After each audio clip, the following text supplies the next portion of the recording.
আসসালামু আলাইকুম বন্ধুরা, কেমন আছো? সবাই যেন ভালো থেকো। আজকে রাঁধবো আমি গরুর মাথার গোশ। গোশটা আমি বেচে গরম করে নিয়েছি। অনেকজন মাথার গোশ খেতে চায় না, ওই কারণে আমরা যখনই রান্না করি বাড়িতে এরকম করেই রান্না করি। 3টে পেঁয়াজ কেটে নিয়েছি গরুর গোশটা রান্নার জন্যে। টক দই আছে, আদা বাটা আছে, এলাইচি, কাঠ, হলুদ, লঙ্কার গুঁড়ো সব দিয়ে আজকে তরকারিটা করবো। কে এরকম করে দেখবেন।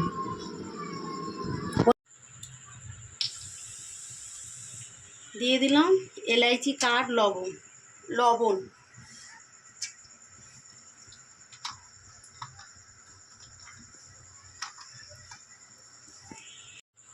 দিয়ে দিচ্ছি পেঁয়াজ। পেঁয়াজটা তখন লাল হবে।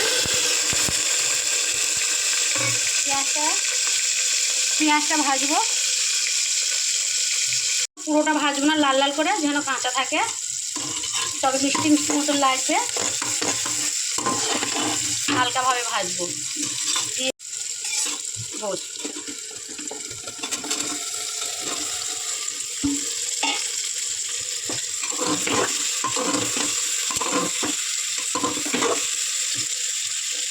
দিয়ে দেবো আদা রসুন বাটা,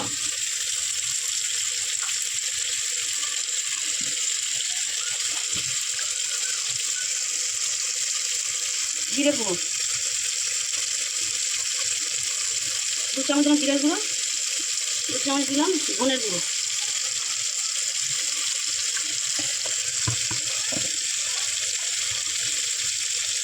গরম মশলা,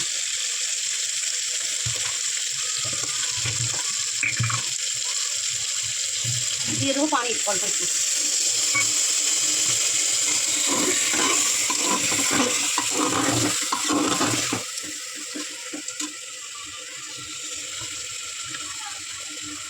এক চামচ হলুদ গুঁড়ো,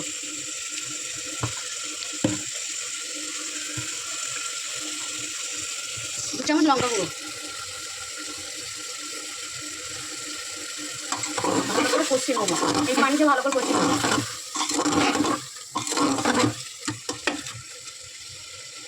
তেল ছেড়ে দিয়েছে, এবারে দিয়ে দেবো টক দই।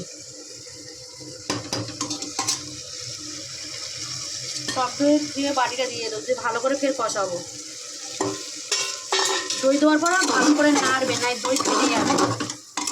আস্তে করে গ্যাসটা দিয়ে ভালো করে নাড়বে, নাই দইটা ফেটে যাবে। গ্যাসটা আস্তে করে দেবে, টক দইটা দেবে। এখন কষাবো এটা ভালো করে, মাথার গোশ তো ভালো করে কষাতে হবে।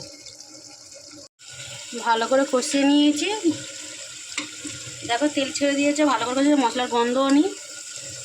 এগুলো দিয়ে দেবো, পানি দিয়ে দেবো সিদ্ধ হওয়ার জন্যে।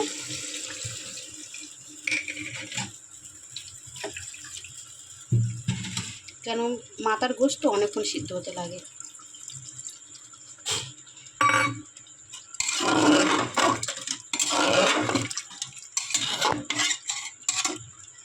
ছিল না, এই যে মাথার গোশটা করবো বলে কুকারে গাড়ারও রতুন লাগিয়েছি। 5টা গ্যাসটা আস্তে করে দিয়ে 5টা সিটি মারবো। গ্যাসটা আস্তে করে দেবে। গোশের মধ্যে ছিল, আর দিতে ভুলে গিয়েছিলাম, এই যে দিয়ে দিলাম। আচ্ছা, রান্নাটা দেখি কেমন হয়েছে।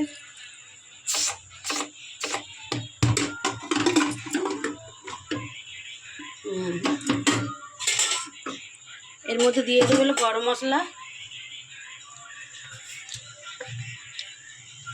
অল্প একটু গরম মশলা দিয়ে দেবে,